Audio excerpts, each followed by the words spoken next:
Hello, hello. I am Jasmine Daniels, the Vagina Liberator. So, for playback purposes, because gotta wait for everyone to come in and wait for my guest, Renee.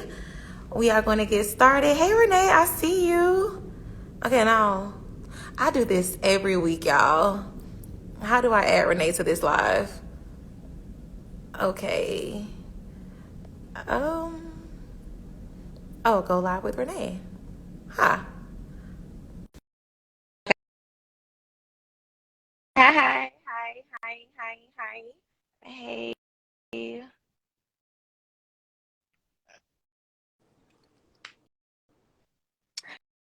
Hi, And we are we are live. live. Hey. Hi, Renee. How are Hi. you? I'm I'm good. doing How are amazing. I'm you? so happy you can join me. Yes, look, I've been prepping everybody all week. Yes. Like, listen, I need y'all to come So, on. listen, funny story. I came across your page a couple of years ago on Facebook. And one night you went live, you had your paparazzi in the back, paparazzi jewelry in the back, and your live was amazing. And so I started to screen record it. And I've been using parts of your live in my presentation when I speak to teens about HIV prevention. And Nice. So that had to be that was a yes, year, it's over a been a year ago. while. And I'm That was like, last, okay, I yeah. need to update my Yeah. presentation, but I just cannot break away from your part of my presentation. Like it never gets old, never. And I just really enjoy sharing your story with people because it really helps, you know, it humanizes you and then it lets people know, wow, this can really happen. So thank you for being Right. so transparent. I love it. Yes, no problem. Thanks for Of course, inviting of me course. tonight. So if you all do not know myself, my name is Jasmine Daniels. I'm the Vagina Liberator. I'm all about sexual liberation with women. I encourage women to master their body through masturbation.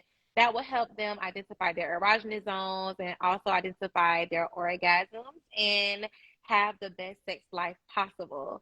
Tonight, I have with me the one and only Renee. Is it Burgess? Renee Burgess. Burgess, She has an yes. amazing story to tell. So I'm going to let Renee introduce herself and we're going to get started.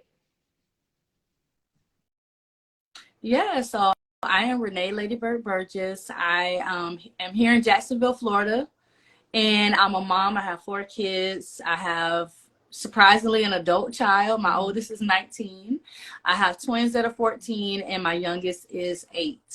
I have been doing this now about, I say fully, completely, with no breaks, I would say about Wow. 13 years. So that is what I do. I educate, I share my story. I'm currently enrolled in school. This is my first Yes. semester that I just aced. Congratulations. I'm not gonna say ace with A's, It but look, is. I say a B is a B. Bees Okay, get give me my degrees. B. So yes, B's get degrees. So this is my first semester back in college. My end goal with this journey is to become an infectious Yes. disease physician. And so that is where I'm at right Congratulations. now. I can totally see that for you. Thank you. Okay, I'm so excited. if you all do not know, Renee was infected by her husband.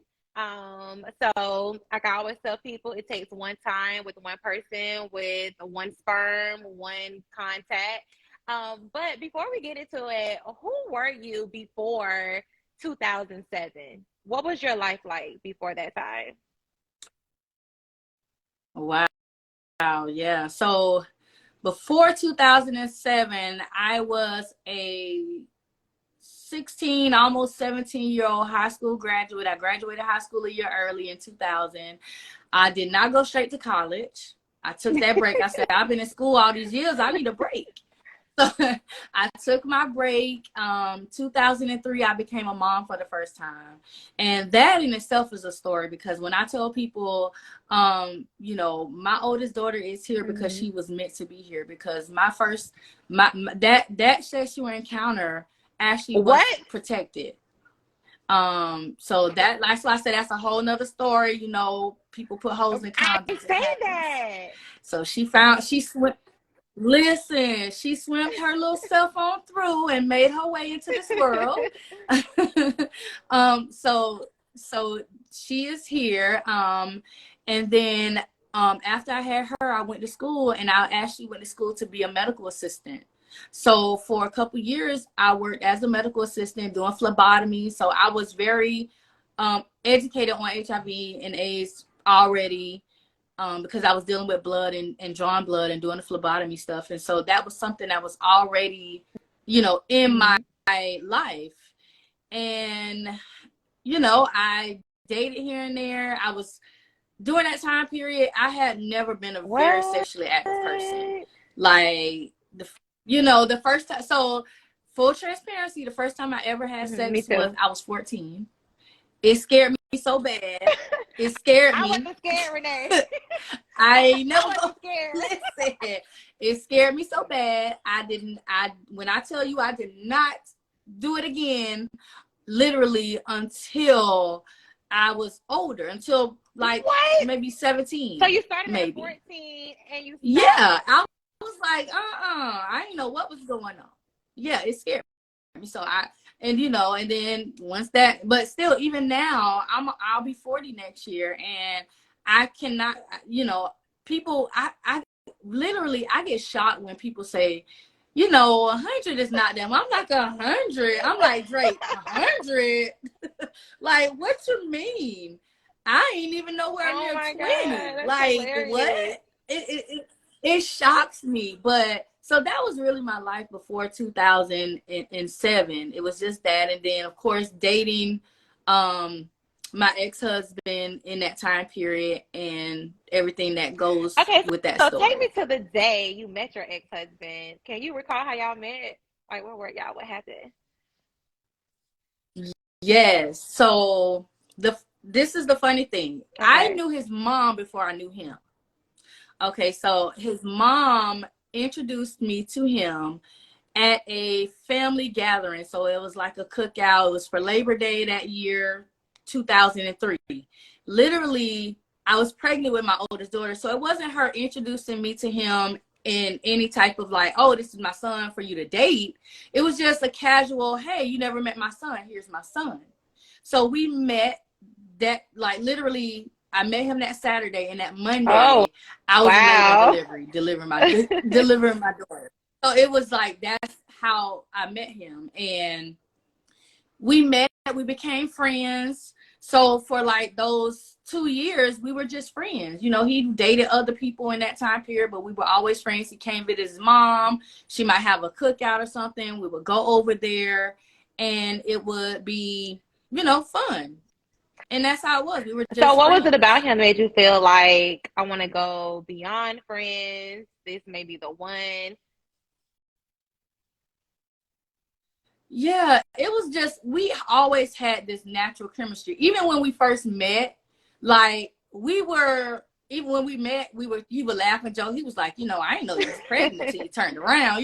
Funny stuff like that. Because, from Uh-huh. behind, you can't tell sometimes when somebody's pregnant until they turn. It's like, whoa.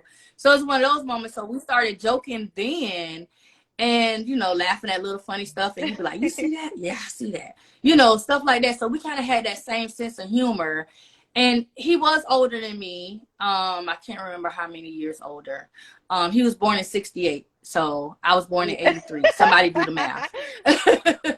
So he was that much older than me. But we just had this bond and this connection. And so over those years, it progressed into it just being friends. And then at one point, he wasn't dating anyone. I wasn't dating anyone. And it just went to that next step. He came and visited his mom. He's like, can I, I'm coming in town. And it was not just that coming in town time. It was like, I'm coming in town. I want to see you. And this went from there to being it more than just me seeing him So as when a y'all friend. started dating, both of you all are not entertaining anyone else other than each other. Then y'all started to have sex. What encouraged you to always use condoms? Was that going back to you being a medical assistant as a younger woman at that time? Well, it just went all the way back to me just having a Okay. faith-based background. Like, I was in church. I tell people 7 days a week. I was in there. My mom was the church secretary at one point. She sung in the choir. She You ushered. live there. So I was at church. I was at 7 a.m. service, Sunday school, 11 o'clock service. If we had a 4 p.m. service, I was there. Midnight watch, New Year's Day. I didn't see fireworks. I saw the Lord Jesus the Christ. And the pulpit is what I saw, every year. So it was like, so I had that background. So it was already instilled in me, even technically, they say you don't need to have sex before marriage, but it was like, if you are going to do that, at least use protection. And then, of course, yes, being in the field as a medical assistant, I saw some things. I'm in these rooms with these doctors when these young women are coming in with these different STDs, some that are not curable, and the doctor's having to tell them this. So it was always, did my audio go out? Or is it? I can hear you. Okay, my dad tried to call. I sent him the voicemail. So I just, it was always a thing that was in my mind. Use protection, even if it's me not being married, and I'm dating. That was just always instilled in me. So that's what we did. We were in a relationship. We wanted to have sex. I made sure condoms was used. Whether I brought it or I made sure he had it. We had to go to the store, whatever it was. Someone in the comments, I guess it's a question for me. Why do people always ask if someone who has HIV use condoms? Like, so many folks out here don't use protection. So the reason why I asked is because, as I mentioned earlier, I'm a little familiar with Renee's story, and I watch her lives when I can. And the live that I did watch, she mentioned she always used condoms.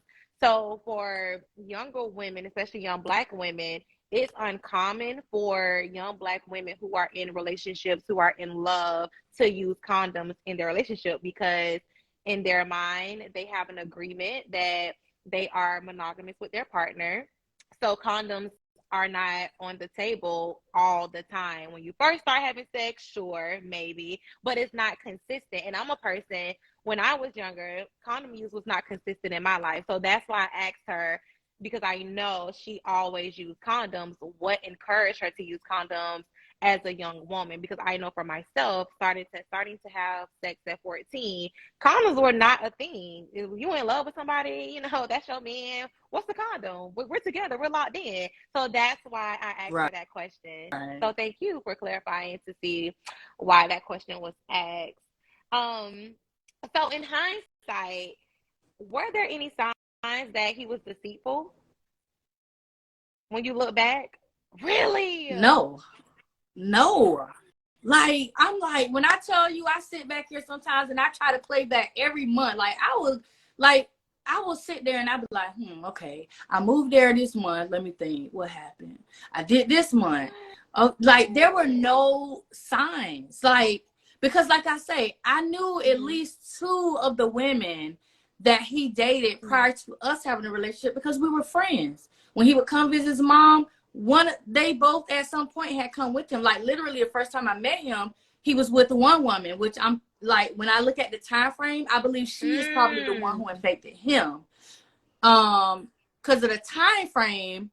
But now when I'm looking at it and I'm thinking about other things that take place, like the stuff that I've dealt with, I'm like, well, maybe he could have possibly given it to her at some point.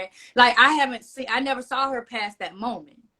So it's a lot of questions I have with that. But then also this other woman, I knew her. So it was like, I never saw him as a player or somebody that would cheat or hide or be deceitful, because like I say, we were friends for 2 years. I thought I knew him. He knew everything about me. I felt so much transparency. Wow. Yeah, I can see that for sure. Because, like, that's a relationship. I took my time. I did my research, like, I didn't jump in head first. It was a slow progression. So I can see that. Dang, that's crazy. So how did you initiate the conversation to get tested? Because I know that's a big thing. Women have a hard time asking their partner to get tested. So what was that conversation like for you? So with him, it wasn't hard at all, because we were getting married. and I had already moved and relocated to Spartanburg, South Carolina, where he was living. And it was time for me to go and get tested. I got tested every year because, again, I'm a phlebotomist. I draw people's blood, and I always got tested every year because I have a high tolerance for pain. So at any point I could have gotten stuck by a needle or anything during that process of just doing my job. And so I got checked every year anyway. Again, I was never sexually active. And so me going and getting tested was my normal routine. I say, well, since we're getting married, I'm relocated, let's go and establish myself at your primary care physician. And I also wanted to have my yearly physical done and get testing done. And he was okay with that. So we made the appointment. I went, did everything I needed to do. Like, when I say made the appointment, like literally at this point, we're not married, so I'm not on his insurance. I'm paying out of pocket for this appointment. So this is not just me doing nothing for nothing, you know. So we go and I meet the doctor, everything. I tell the doctor, you know, same thing I just told you, I want to get tested. So I go in my room and get tested. You know, I'm assuming he's in the other room getting tested. We made the choice and we said when we come back together, once our test results come back, we'll, in front of the doctor, we will tell each other our test results, you know. And I tell everybody, my biggest mistake is probably just not saying to him, I'm going to show you my paper, you show me yours. Because, again, this is someone who I trusted, who I was saying I was finna marry. And that was the last thing I thought about. Like, we coming together, we getting in front of the doctor, and we're going to tell each other our test results. That was where I was at with it, you know, because I trusted him. You know, I'm finna marry him. Of course, I trust him at this point. You know, so that's what we did. That's how I initiated the whole getting tested part. When I heard that part of your story, that took my sexual health to another level, because growing up, you hear, oh, go get tested with your partner, go get tested with your partner. But when you said your biggest mistake was never seeing his test results, in that moment, and this was just a couple of years ago, that's when it clicked for me. I'm like, oh my God, because it's so easy for someone to say, oh, I'm good. Like, you went to the doctor, they know they got tested, right? And then they tell you, I'm good. And so it's like, you go with that. But when you said it, I was like, that changed my whole life. And then moving forward because I will make people get tested, but I never went that step above and said, let me see it for myself.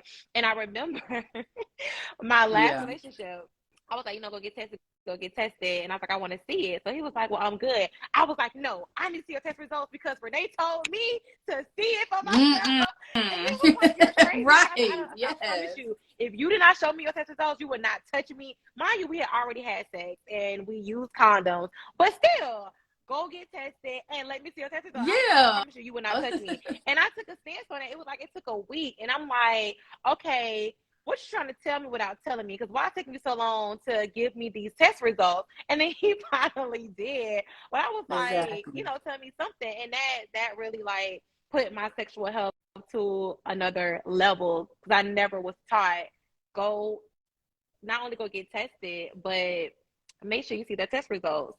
So you see that paper and see it at the clinic, because look, somebody could go and type up some stuff. Like, you'll be surprised the limbs people go to deceive you. So make sure you send them papers fresh out the printer at the doctor's office. I don't know if you remember the live I'm talking about, but you were like, I don't care if you got to put your eyes, toes, feet on it. But my students crack up every time when they hear that. And I was like, it's so funny.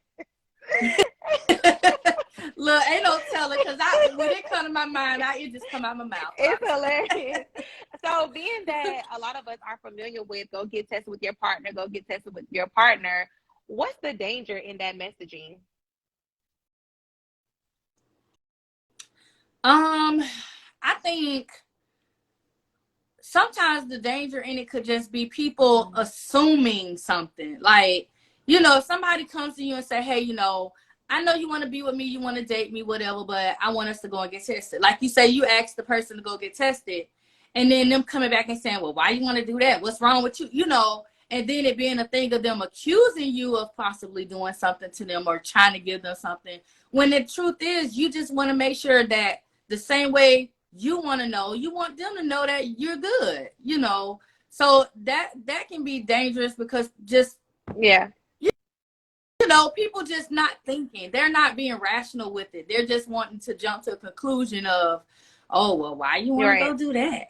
You know, that I think that's probably for me the most dangerous part of it when approaching someone in that manner, because you just never know where somebody's thought process is. You know, they might be thinking something totally different when it's just like, look, no, I just want to be sure. I know a lot of adults, so they think every time they go to the doctor and get their blood drawn, they're being tested. But I'm like, no, if you didn't say, if the word HIV was not mentioned, you didn't sign a confidentiality form, baby, you got your cholesterol checked, you got your thyroid levels checked. Yeah, you got your complete blood work, and that ain't including the HIV test. They be like, oh, I had my CBC done. Okay, but that ain't it, test, girl. That ain't it. I have a question. Speaking of tests, are the ones that we buy online efficient, or the ones from the clinic are better? So all HIV tests are good. I'm just going to put that out there. They're all good. I don't want people to think that, oh, if I go to the clinic, that's going to give me the best result. If I do the home test, that's going to be, or if I do the 2-week blood draw and wait 2 weeks, they're all going to give you the results because they're all looking for one thing, and they're looking for the HIV antibodies. That is what they're looking for. So if you have HIV antibodies in your body, it's going to detect it. Now, if you go, this is why I tell people, don't go wasting up our test, okay? I need you to wait. I know that you might have a situation happen to come to break and you want to go tomorrow and get tested. It don't work that way. I need you to wait the time frame anywhere from 8 to 12, like 8 to 12 weeks. So 2 to 3 months before you go and get tested, because that is when you're going to get the most accurate results. I say 3 months. Some people can't wait that long. So at earliest 2 months, but I'm going to need you to still go back at that 3rd month and do it again, because that is a time frame that how long it can take before those antibodies show up. They're not going to show up overnight. So the tests are good. They're accurate. Now, when it comes to home tests, I like home tests, but I don't necessarily push home tests. And again, that goes along with that danger part, because say you and a partner sit at home and you're taking these home tests, and one of y'all pop up positive, one pop up negative, and you don't know that person's mindset, their mental. You don't want to have a situation that puts you in danger at home. So I'm going to always encourage going to a facility and getting tested, as well as getting your results back to you. The home tests are there, they're available, but I would not encourage 2 people who having a situation to do it together, because if one jump off and like, you know, that could be a whole nother thing. So that's what I'll say. Before we go back to the story, someone asked, I heard about the possibility of falsifying tests, especially in Miami. Do you know anything about that? Well, that could be anywhere, honestly. Anywhere. Once somebody goes and gets HIV test results, it takes nothing for somebody to photocopy and make a copy of a negative result and do whatever they want to do to document. It's so advanced now. I mean, y'all see now we got this whole lens app making us like we're Africa and everything else. So all it takes is for somebody to type up some stuff that make it look official, put the official whatever on it, and present it to you in the worst way. So yes, get it out fresh off the printer at the doctor's office or the facility you going to get tested. Okay, so you got tested, you in one room, he's in another room, you thinking, okay, we're both getting tested, go about your business, because, you know, the test results are not same day. It usually takes up to 72 hours for you to get your results back. Now, the results are in. When the results came back, were y'all already married, or were you still engaged at that? When were the results? What were you? What were your relationship status? No, we were still engaged. We were still just engaged. So we went in. When I look at the time frame, because I honestly, that part of it, I can't give you exact. I want to say that had to have taken place around May or June, like May, June, so early summer. Okay. Because we got married August 4th. So I know it was nowhere near that date. So it had to be like around May or June. And so we went, once they said, oh, your results are back, we went in there and, you know, we sat together in front of the doctor. Once they told us our test results individually, or I thought we were both getting our told our test results, you know, we sat in front of the doctor and I told him that my HIV test said I was my HIV and STD, because we did the whole panel of STD, everything. I told him mine was negative. He told me his was negative. And that was that, you know, it was no discussion about it afterwards. I didn't, you know, like I said, I didn't ask to see a paper because, again, this is somebody who I'm saying we're saying we're getting married. We are living together at this point. I trust him, you know, and so I didn't know that while I'm like, when you rewind it, I'm in the other room getting tested. He's actually in the other room and the doctor is telling him, you know, you're HIV positive. You need to tell her. Now, do you want me to tell her or do you want to tell her? Now, he's already established at this doctor's office. This is his doctor he's had for years. So this doctor is basically giving him the opportunity, you know, I trust you as my patient. You could tell her or I could tell her. He reassured the doctor that he would tell me. Now, I only know this part of that story because the doctor, once everything unfolded and investigations and stuff took place, that they contacted the doctor and got this part of the story from the doctor. So that's the only way I even knew that happened. So they were in that room and the doctor was telling him to tell me. He reassured him. So the doctor assumed that after that took place that, okay, I knew. Because again, once I got pregnant, I had to get that same doctor's office to refer me to an OBGYN. So part of your story, when I tell teens and adults that you all sat in front of the doctor's office, I'm always asked the question, why didn't the doctor say anything? And I'm like, that's against the law, unless, you know, the ex-husband, the now ex-husband signed the confidentiality form to release authorization. The doctor was not obligated. And then from a teen perspective, I made them think about it. I'm like, this doctor spent 12 years in school. Their salary is about $250,000 plus. So their lifestyle matches that salary. They're not going to throw that away for one person. And not because it's the right thing to do, because it is, but at the same time, they can lose their livelihood. They can lose their whole license. And then what? What is life after that? They lost it all for one person.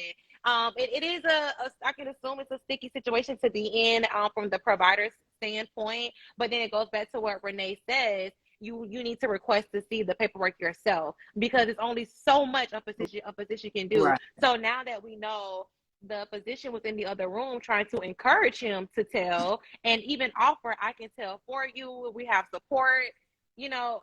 He did his part for the most part. The doctor did what they all absolutely could do, for that. So that helped. He did. It up. Yeah, and I know someone in the question asked what HIPAA was. First off, I need y'all to spell it right, okay? It is HIPAA. 2 A's, 1 P. HIPAA.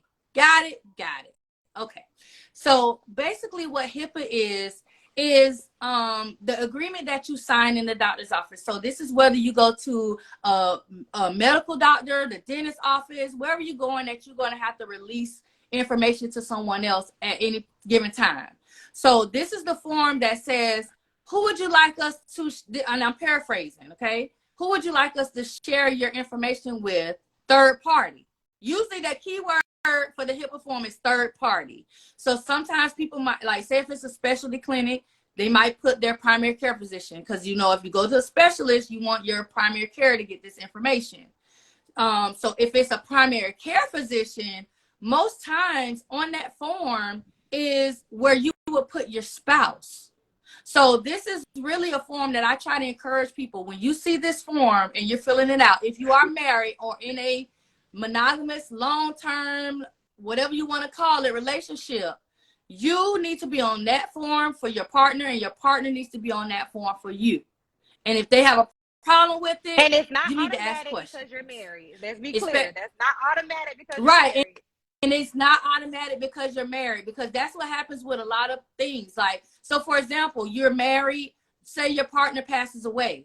Guess what? You can't call that doctor's office and ask them anything in those medical records if your name is not listed on that privacy form for you to get any information. Like, I had to literally have my mom put me on her medical records for me just to call there, just to make her an appointment.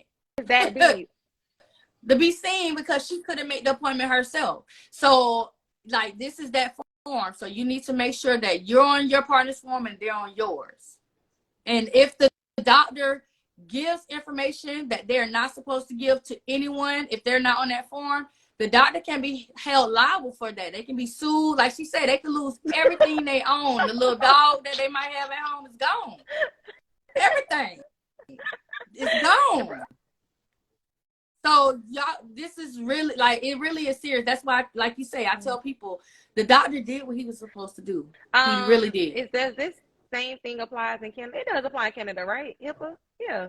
That's, I don't know. Honestly, I don't know. I believe, I mean, because the Hippocratic Oath is a worldwide thing, like it's not just the United States thing. I mean, the original Hippocratic Oath is not even in American English. So I believe that this is something that is a universal thing. Okay. Okay, so we're gonna go back to the story. Okay, so now the results are in. To your knowledge, you're negative, he's negative, you're now married, no more condom use. Why did you get another test? Another HIV test? Yeah, so I was tested again. Like I say, I found out I was pregnant. That was something we had discussed. You know, he had children already. I had my oldest daughter at the time, but we wanted to have a child with our union. And so that was something we discussed. So, you know, once we basically got married, we was started. And so I got pregnant. I found out I was pregnant like the end of October going into November of 2007. So again, I set up the appointment, went to the OBGYN. We both went. Our first appointment is them doing history and physical, asking me questions about my family history, asking him questions about his family history, and drawing blood. And that's it. You don't get see no baby or nothing yet. You don't go to the table. We were just in the doctor's office. And so we did all of that and went about our way. Now, what led me up to everything else was just the fact that I was having pregnancy symptoms. What kind of led me to everything else unfolding. So at that time, was STI and HIV testing automatic or suggested when a person found out they're newly pregnant, or do you have to request that? Oh, no, they don't care what you want. Okay, they don't care. They're going to test you for everything because at this point, they're not even worrying about you. They are worrying about the baby that you are carrying at this point. So they are going to test you for everything you could think of, everything. And so that is automatic. You have no say so. Going back, because I heard you mention this before, but I want you to tell it to the people. This whole time, you're his friend, you're dating, so on and so forth. You never saw him sick. You never saw him take any pills. You never saw any drastic weight loss or anything that seemed abnormal with his physical health. Right. Nothing. So it doesn't have a look, everybody. He went to work, came home. Yeah, he went to work, came home. I mean, nothing that would have hinted anything. So you're pregnant, you get tested, and then you get this phone call. You need to come into the office to get your test results. You go in the office, you sit down with them, and they give you your diagnosis. What was your immediate thoughts, feelings, and response at that time? Okay, so little bit. Okay, I'm gonna tweak what you said a little bit, okay? So yeah. So I went in there, like, no, so they didn't call me. I actually called them because I was, and it's all pregnancy stuff. I was nauseous so bad I couldn't keep food down, and I had gotten extremely dehydrated because I couldn't eat everything I drank, ate, it would not stay.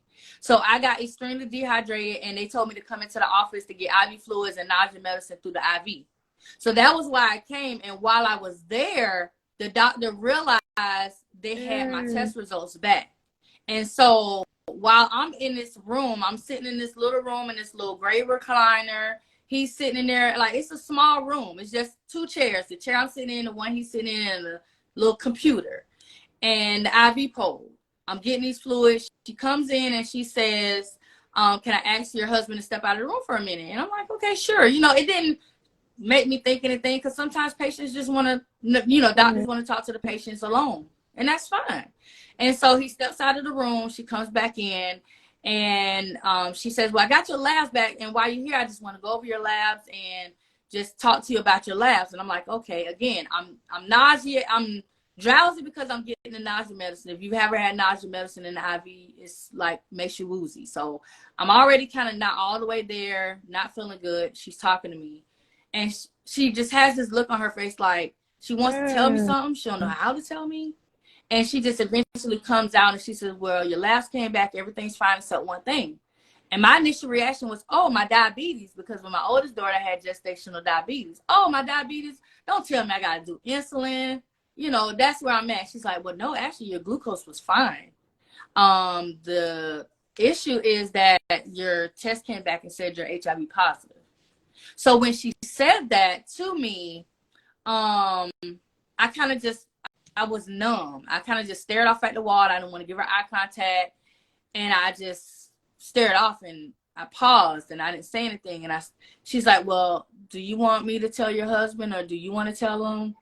And I said to her, you can tell him. I say, because if you're telling me I'm HIV positive, he's the reason why. Like, there was no doubt.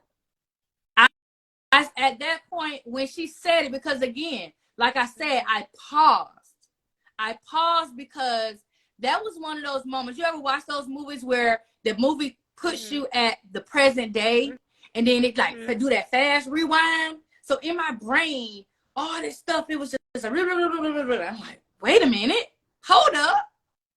Like, that's what it was. Because even though the stuff you and I have discussed since we've been on live, there were other things that stood out to me. But because we got tested, it was almost like, well, I know we went and got tested, so why would that be an issue? So one of the things that the first thing that played in my head was 2 days before the wedding. So again, this is like the first week of August of 2007. We get to his mother's house, because at that time we had our wedding in Jacksonville, Florida, here where I'm at now. And we get here for the wedding. His mom pulls me into the garage, and I'm full disclaimer. I know some of y'all gonna say his mama tried to tell you, but I'm gonna tell you his mama ain't trying to tell me nothing. Okay, so I'm putting that out there, because this is something that I argue with people with a lot, because they just want to say the mama tried to tell me. I'm like, no, there's no such thing as trying to tell somebody anything. Okay, you either tell them or you don't. So we get to his mother's house, and we're there. We just, you know, again, I knew his mother before him. Remember that. And she pulls me into the garage, and she says, I want to ask you a question. And I'm like, okay, sure. She says, has Gregory ever said anything to you about HIV? And I'm looking at her like, why would he say anything to me about, like, I'm like, no, why would he say anything? And so she said to me, just go ask him about HIV. Like, she's telling me to go ask him about HIV. She didn't say go ask him about the HIV he got. Go ask him why he tell you he got HIV. She said, just go ask him about HIV. So me being the person I am, and probably by now meeting me on here, you probably could tell, I didn't go ask him just why she stood there and waited. I said, come here, I need you to come out here for a minute.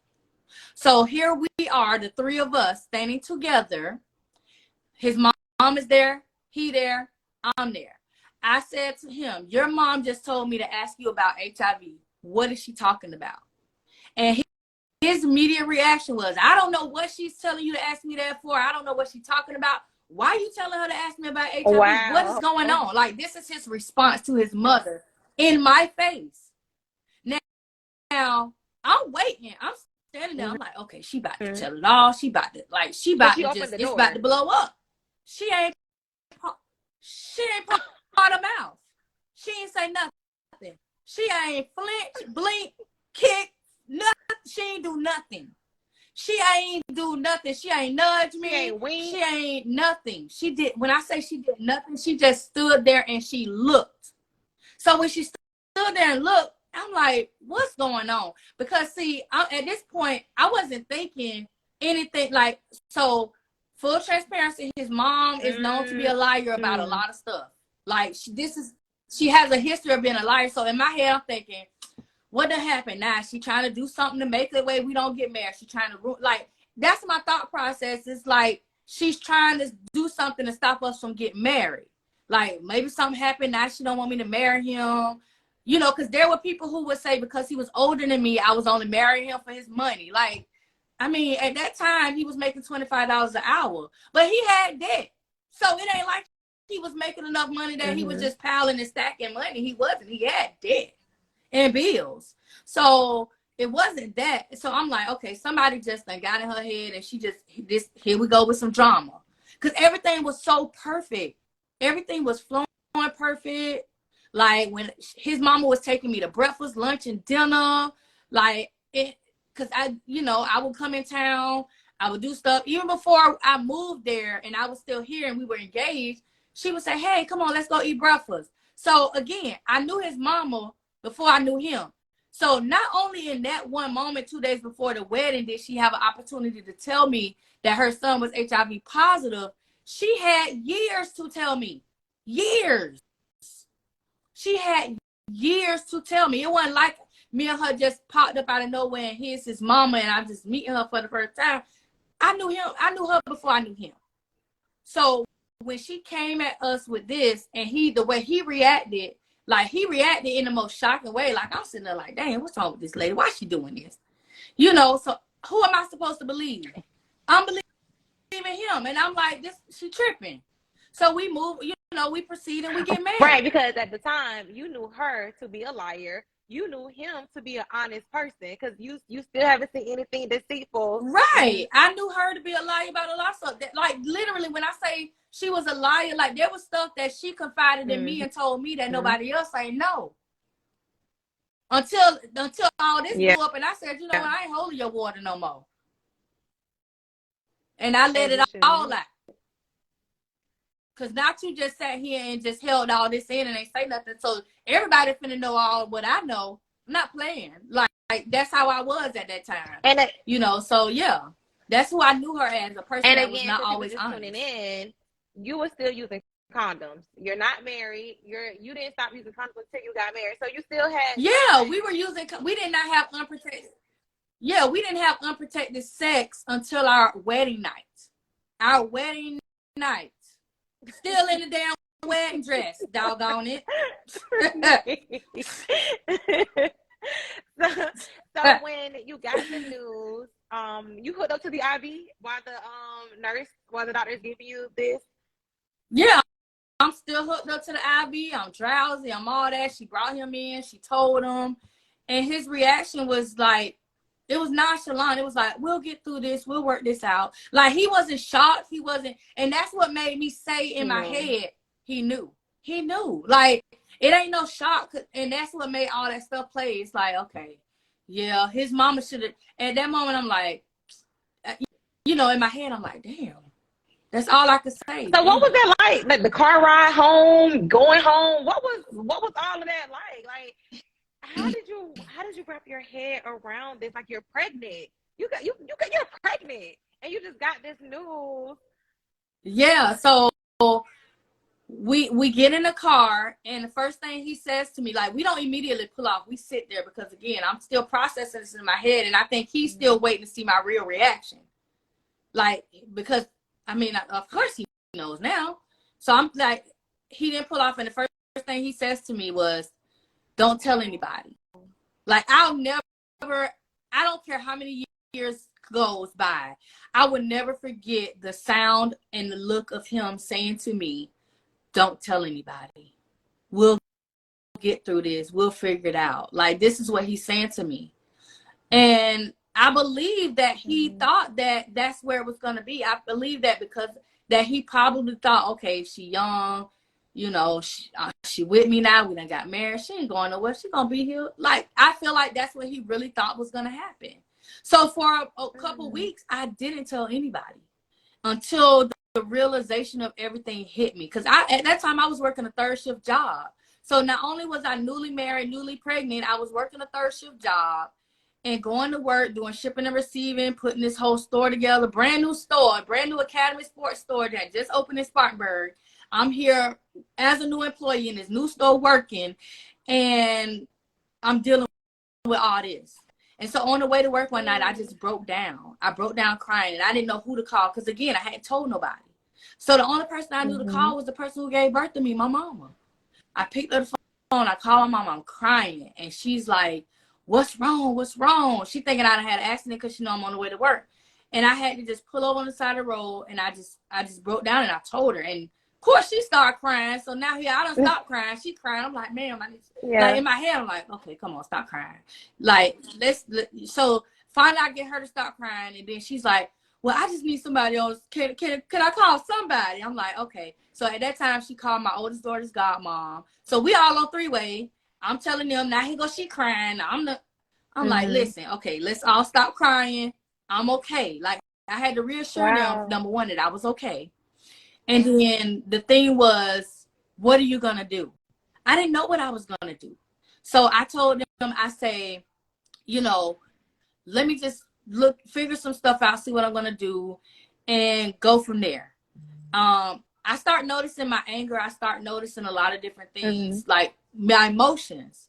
So I felt like at a certain point, I needed to be away from him because he was hogging me. Like I say, it was like he was looking for the reaction. How was I going to feel? What was I going to do? So I had to get away from him. So I left Spartanburg, South Carolina for the month of December, came back to Jacksonville, Florida, and I just relaxed.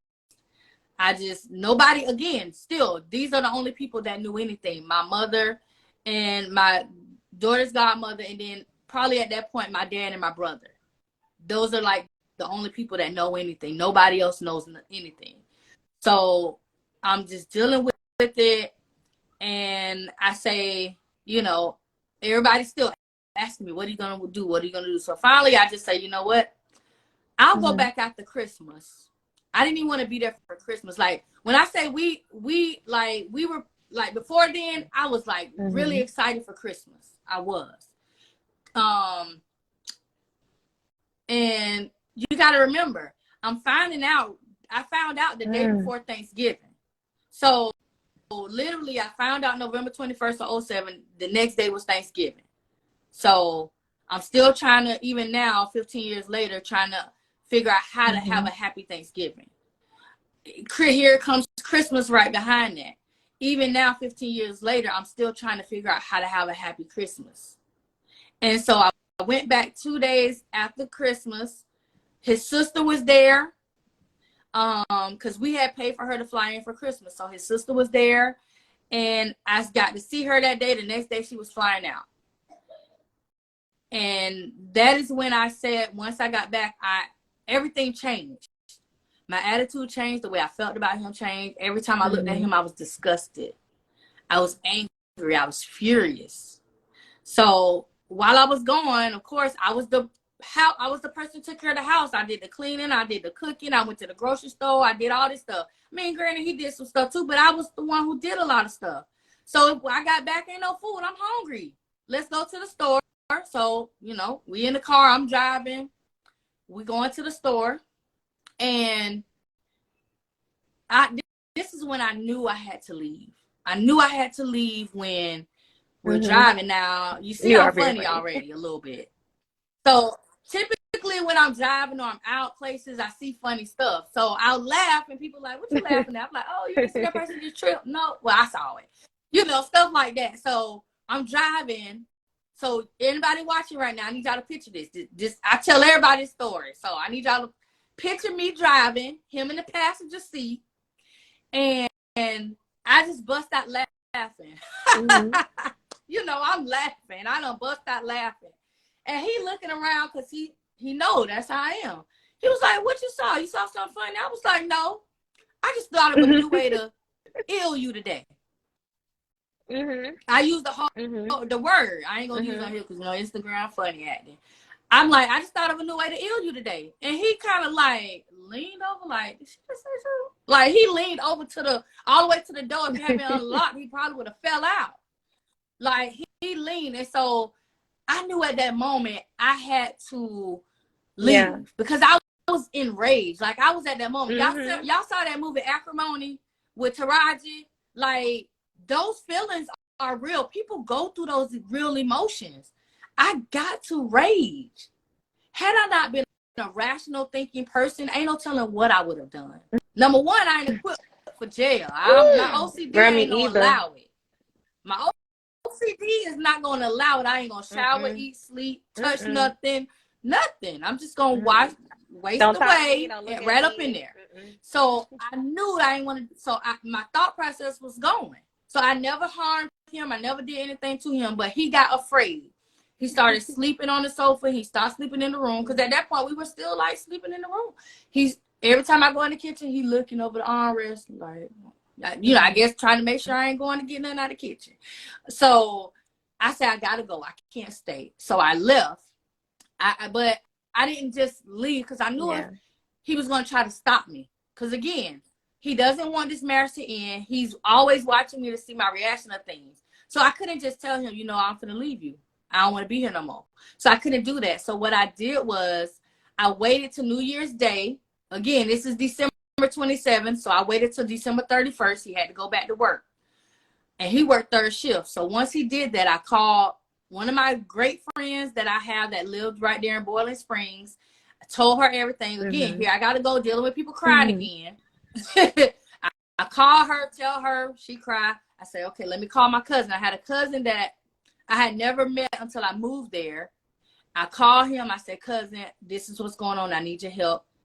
And I told him. So my friend and her son and my cousin came and they helped me move all of my belongings. You know, I had an SUV. My friend had her dad's pickup truck and my cousin's car. Whatever we could fit in all this stuff of my stuff, we put in it. Whatever I can't take back with me to Florida, we leaving it at my friend's house, come back at a later date, get it. And that's what I did. I packed all my stuff and was left. He home or was he at work? I'm thinking when he gets off. Okay. He was at work. Literally, as soon as while he backing out the driveway to leave, I'm looking out the window and I'm on the phone calling her, telling her, calling my cousin. I say he get off work at such and such in the morning. We got to get this stuff done. So literally from about 7:30 or 8 p.m. all the way to maybe 4, 5 o'clock in the morning.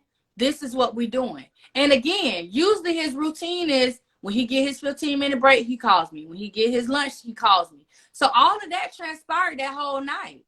Like, all of that still took place. And that next morning, when he got off work, I knew that once he walked in, nothing would look different because the stuff that when we walked in, that was his stuff. Like the sofa, the TV, the entertainment stand, that was his stuff.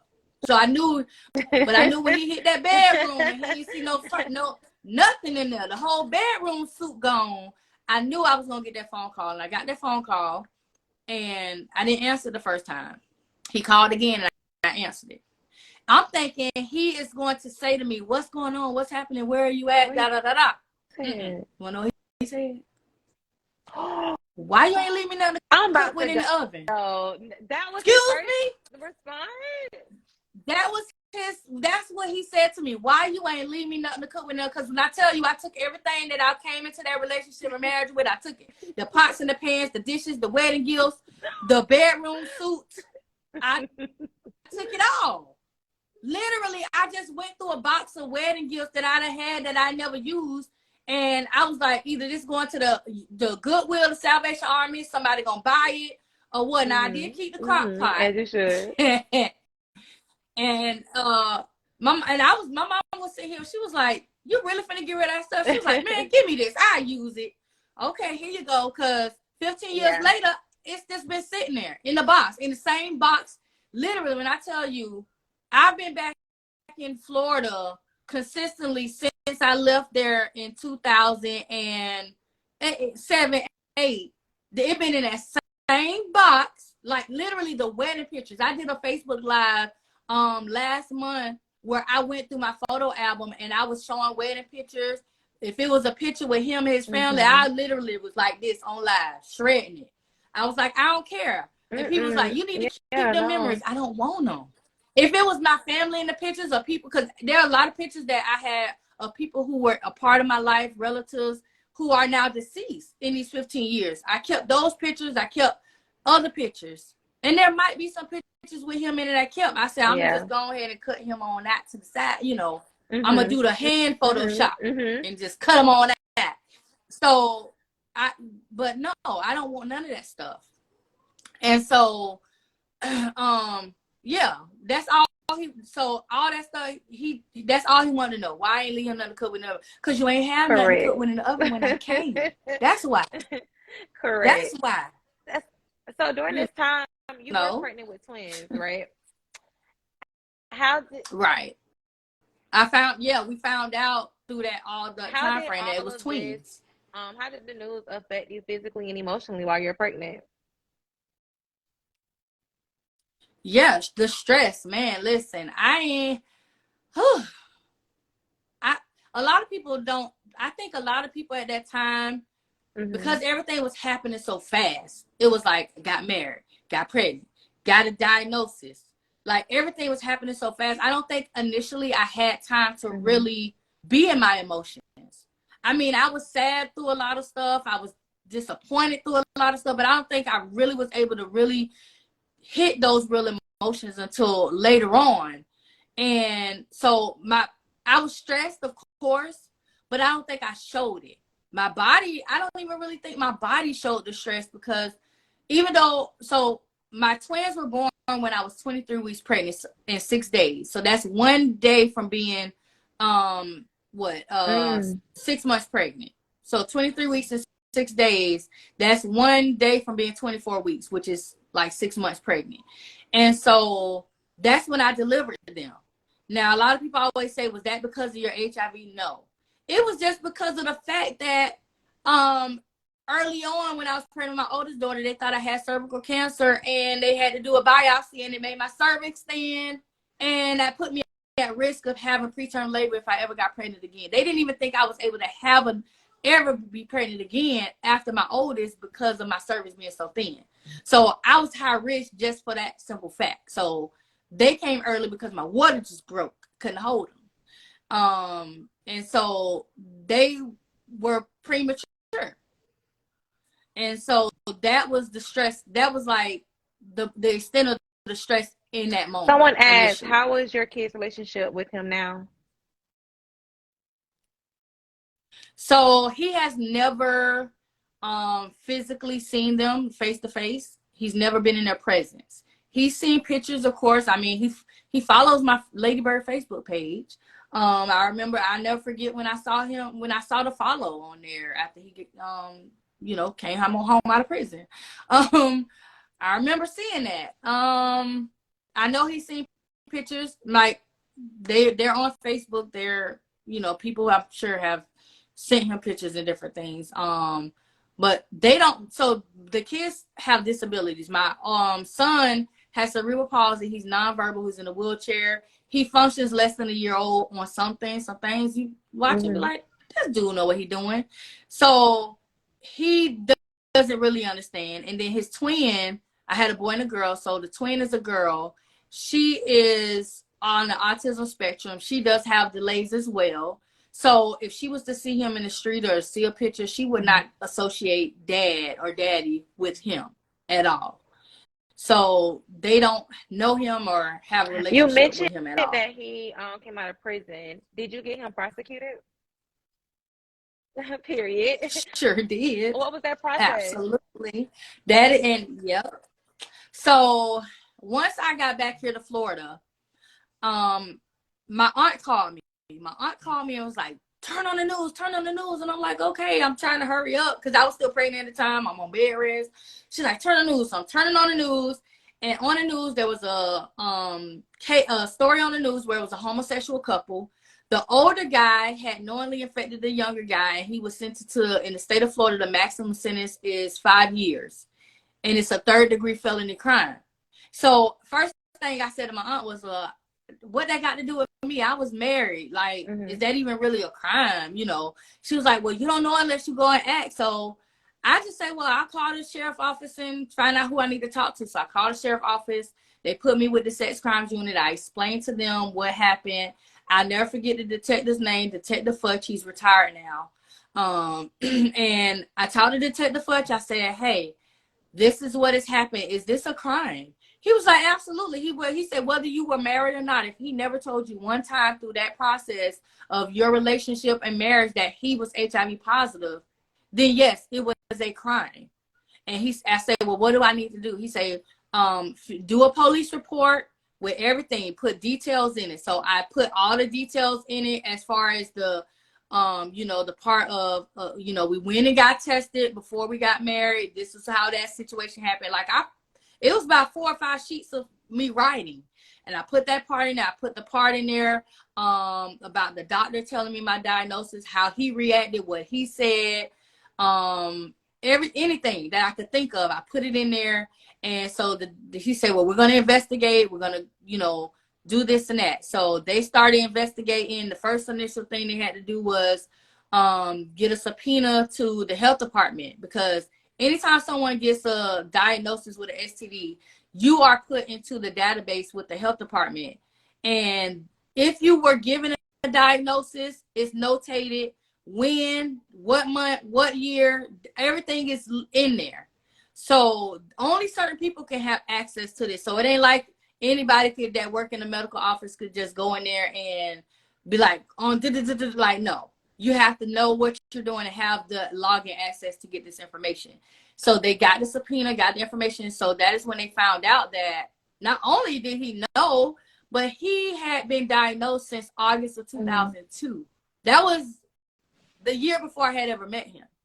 And so they didn't tell me that at that point. He just came back to me and he said, well, we've done our investigations. We have everything. And this is now moving forward. We're at Valentine's Day. He comes to, the detective called me on Valentine's Day and he was like, well, we got everything. We've been investigating. We just want to have something else that's solid and stick. Now in the state of Florida, I don't know if it's changed, but at that time you only need a one-party consent to record conversations. He was like, you give us permission to record your conversation with him. We just want to see we just want to see if he's going to even hint or say, yeah, I knew, and this and that and other. So I asked the detective, I said, well, what questions do you want me to specifically kind of ask? And I got my notepad, I'm writing it down, the questions.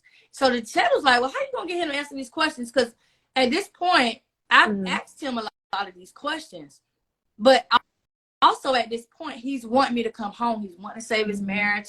I love you. Come home. We'll work this out. We'll do this. We'll do that, And even through this point, he's saying to me, well, you might as well stay with me because ain't nobody else going to ever want you again. He's not only is he saying how much you want me to come home, but he also saying to me, well, ain't nobody going to want you again. I guess you trying to make me feel like, trying to beat me down and stuff. So it's like, well, dang. So I told the detective, I say, because again, he don't know I done filed, he don't know nothing. He don't know I done did a police report, nothing. Nobody knew. I didn't tell anybody. And so I said, well, I'll do it. I'll figure it out. So I told him, I said, when I get him on the phone, I just make sure you're recording. So I put him on the 3-way and I say to him, I say, I have to go and see a therapist. The therapist is asking me questions through my sessions, and I don't really know how to answer these questions because these are questions that I ask you and you never give me the answer to it. You saying you want me to come home. You saying you want to work on this marriage. You got to give me something. You got to help me help you. Like, I'm giving that whole little spiel. And so he's like, yeah, sure. Whatever you want to, whatever, just ask me. And I'm on the other end of the phone like, he gonna ask me. Like, I'm like, I'm okay, in my head, I'm like, here we go. So I asked him the questions, and he giving me the answers. He and some of the stuff I'm writing down because I'm like, I need to make sure I remember this for myself. So I asked him, when did you find out you had it? Because again, at this point, it's almost like he's not really telling me he knew he had it. And so he finally told me, well, I found out August of 2002. I say, well, why you didn't tell me? And he tells me, I don't know. Like, he always would be this, I don't know. And I ask him other questions. And once we're done, I hang up the phone. I get that little fake, all right, I love you too. Talk to you later. I click the 3 off. I say, you got it? The detective said, oh, I got it. And within a week, they were issuing a nationwide warrant for his arrest. They arrested him. They gave him his charges, which again, that 3rd-degree felony. Because he was in Spartanburg, South Carolina, that is who arrested. They sent the arrest warrant. They made it nationwide so that Spartanburg County can go and pick him up. Once Spartanburg saw it, they like, wait a minute, he lived here. He did this here. So now it became a thing of, okay, who gonna charge him first? Because with double jeopardy, a person can't be charged for the same crime twice. You can only be charged for a crime one time, unless it's different people. For the same person, you can't be charged twice. So he can't be charged for me in Spartanburg and charged for me in Florida. Couldn't do it. So it was a thing of who's gonna move the fastest. Florida was not playing. Florida did everything they needed to do. They got them charges. They got the thing. They got to the state attorney's office. They extradited his behind from South Carolina. They got him. And the crazy part is, the first time they arrested him for the initial warrant, his mama bonded him out. Of course she did. Of course. Yeah, his mama bonded him out. And then the second time, it wasn't no bond. No bond the second time. And so through all this whole process, again, now here I am like, damn, okay, his mama take her phone. She knew, like, in my head, I'm like, at that point, I really didn't know she knew. How I found out she knew is because I called her myself and told her. He had not talked to her. I called her myself one night when I was just probably going through one of them moments. And I called her. I say, did you talk to your son and did he tell you what was going on? She was like, no, what's going on? I say, well, I'm HIV positive. And she just got quiet. Like, she ain't really saying that. She was like, what? Like, she was like, what? Like, she had that reaction like she was shocked. And I explained to her what the doctor did and this and that. And I was like, did you know? Did you know? And that's when she started telling me, she started telling me she knew. And that's when I hung up her. I cussed out and I hung up in her face. I did. Cussed out and hung up in her face. And through that whole process too, when I'm like, so now I'm sitting here like, well, damn, okay, she knew. And then once he got arrested,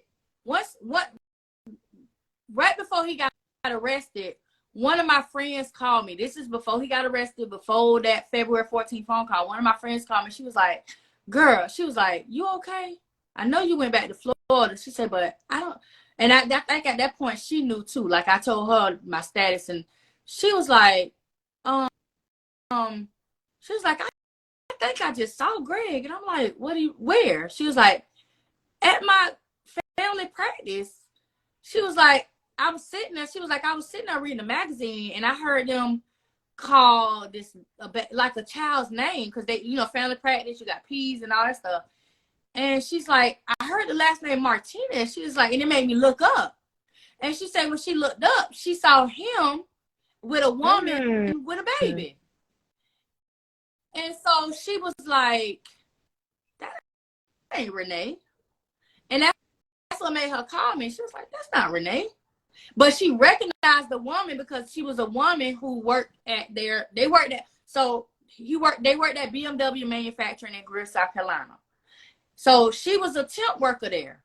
And I guess he probably met her at the job or whatever. So come to find out, she had to have his baby the December while I was gone. So the whole time, married and all, another woman is pregnant. Wow. Yes. And by her having the baby in December, that means she had to have been pregnant before we got married. Yeah. But after I had relocated there. In that year, she done got pregnant. And so I was like, what? So at this point, I asked her, I said, can you find out her name? And so she found out the woman's name. Like, she was We need friends my like girl was that. on it. Yes, She we was need like, those oh, kind of he know her friends. name. Yeah, she was on it. She was on it. And so at that point, I said, you know what? If he done been with her, I wonder who else. So at this point, I'm like, you know what? F it. At this time, this is when your cell phone bill came in the mail, and it was about this thick because it had all your itemized calls. I went in, I got all those calls. Now I didn't have I went on the computer. I went on Verizon, I logged in, and I printed out the call log. And I said, you know what? I'm just gonna call every single number I don't know, and I'm gonna say, do you know Gregor Martinez? Oh, you do? Well, if you do, have you ever had sex with him? If they say yeah, I'm gonna say, well, I need you to go and get tested because I'm his wife. I made sure I put emphasis on that because I'm still married. I'm his wife, and he has knowingly given me HIV. And if you slept with him, you need to go and get tested. I had people shocked as hell. I had a couple people cuss me out. I say, I don't care, you cuss me out, go get tested. And in this whole conversation, I also talked to a man. I remember you said it on live. Talked to a I didn't want to bring man. that up, but since we're here. Yeah, I talked to a man. And the man I talked to said he didn't even know he liked women. I said, oh, interesting. He told me that. He said, I didn't even know he liked women. He said I said, I said, well, I need you to go get tested. So that sparked a lot of buzz in the neighborhood. Like, wait a minute, his wife called me. His wife, like, people, because what happened is once they arrested him that first time, his face was plastered on the news. So while people at work in the break room, my friend, my homegirl, she called me. She was like, girl, what you done did? I was like, what you talking about? I already knew. I said, what you talking about? She was like, girl, his face on the news. These people in here going crazy. I said, well, what they going crazy for? Girl, she said, she said, these people must have been sleeping with him or something. Because, you know, she was one of his friends. She was somebody I met through him. She was like, girl, they must have been sleeping with him or something because they in here going wild and crazy. She's talking about one lady done passed out. Like when they see his face on TV. She said, girl, Medic is full. I said, what you mean Medic full? Medic full. Because Medic at BMW and any place that has a large facility where somebody can get hurt, they don't call the ambulance to come and take you off the premises. They have a whole hospital on campus. So you get hurt. Yeah, if you got medicine, they had a whole pharmacy, girl. They had a whole pharmacy on there. Like, you ain't have to go nowhere outside that facility to go get your medicine. So she called me. When she told me all that, I was like, dang. So that started a whole lot of people going to the health department, get tested, all kind of stuff, everything. And so that whole thing happened. And then another thing that happened after that whole stuff blew up was, so the woman who passed out, she was one of his first supervisors when he started working there. He started working there in 2002. So right around the time he got his diagnosis when he started working at BMW. And so she was one of your first supervisors. Of course, you know, sleeping with the supervisor, whatever. So literally all these years of her, I guess, whenever she might have slept with him, not one time did this woman ever think to go and get tested or nothing in all these years. Because this is 2002. Me, granted, they still working together. He's had other relationships. She done moved on. She got a whole boyfriend that she had been with for at least a year, I know. So again, ain't thought to go get tested or nothing. So I guess when she saw his face on the news talking about HIV, she passed out. And I guess that prompted her to go get tested. So, and I got, this is the story I got from a lawyer. I can tell you who lawyer in a minute. And the lawyer is telling me, so she got her test results. She goes and find out she's positive. Now, at this point, she has to tell her boyfriend, who she been with for at least a year. Boyfriend go get tested, he positive. Okay? So she secludes herself. She puts herself in the house. She stopped talking to people. She stopped interacting with people and all of this stuff. Like, she stopped doing all of that. And she just shut down. She worked first shift. So she this is Mother's Day of 2008. After they done showed his face on the news, after all this, she done got tested. She find out, boyfriend find out. And she is backing out of her driveway to go to work. The boyfriend is standing on the side of her driveway with a weapon, and he engages his weapon and through the windshield, front of the windshield, and wow. she's gone. And she's gone to the point where her car actually crashes into the neighbor's house. And so, and this is online. Anybody can research this. I know I posted the link before when people ask. And so yeah, that happens to her. And so the lawyer that contacted me and told me like really the details of it was the boyfriend's lawyer. Because the boyfriend, once this happens, he don't run, he don't hide, he turn himself in. He tells them, this is why I did this. Now, by him telling them, that links him to my ex-husband. The lawyer is now calling me to ask me, what do I know about my ex-husband relationship with this woman? And I tell him, honestly, I really don't know nothing. I know that, you know, because when it happened to the woman, my friend, she called me, she was like, girl, let me tell you what happened. So she's telling me the story, and I'm online like the same day as it's happening, unfolding. I'm online, I'm on the phone with her. And I was like, well, who is she? She was like, she used to be Greg's supervisor in the paint shop when he first started working here. And I was like, she was like, I say, well, how did that connect? She said, that's the one who passed out. Like, and we start putting it together right on the phone. Like, she passed out because she must have had sex with him, and like everything unfolded. So when I'm talking to this lawyer, I'm putting the pieces together. I'm like, dang. So that's what happened. And so the lawyer's just trying to put pieces together himself. So I was only able to give him the information I was able to get him. But I believe that information also kept them from giving that man life. Now, he did get charged with it because, like, he pled guilty. He ain't fighting no nothing. He didn't even go to no trial. It took them a few years before they actually officially sentenced him.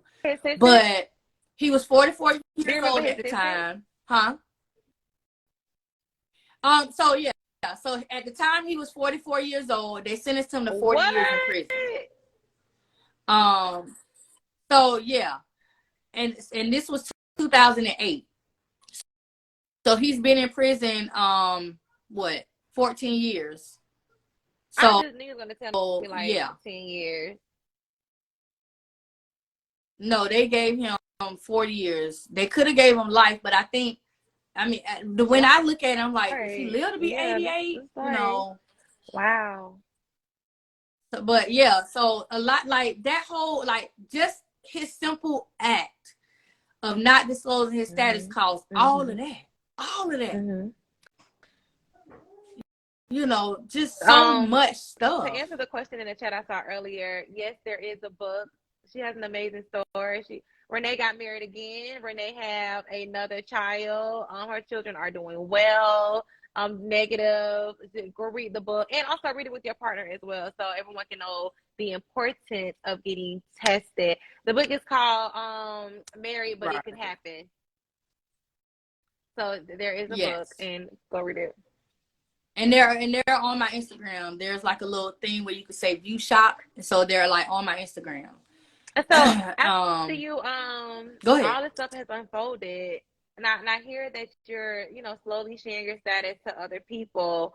When did you feel comfortable sharing your status to a potential new lover while you're still getting back on the dating scene? What was that like, your first time? Ooh, child. Ooh, okay, so wow. That was a challenge because, again, even though I'm educated on this virus, I ain't educated on living with it. You know what I'm saying? So I didn't really start like venturing out or trying to date until like maybe, I don't know, because that was 2008. Like, I had the kids, he was getting sentenced, all that stuff.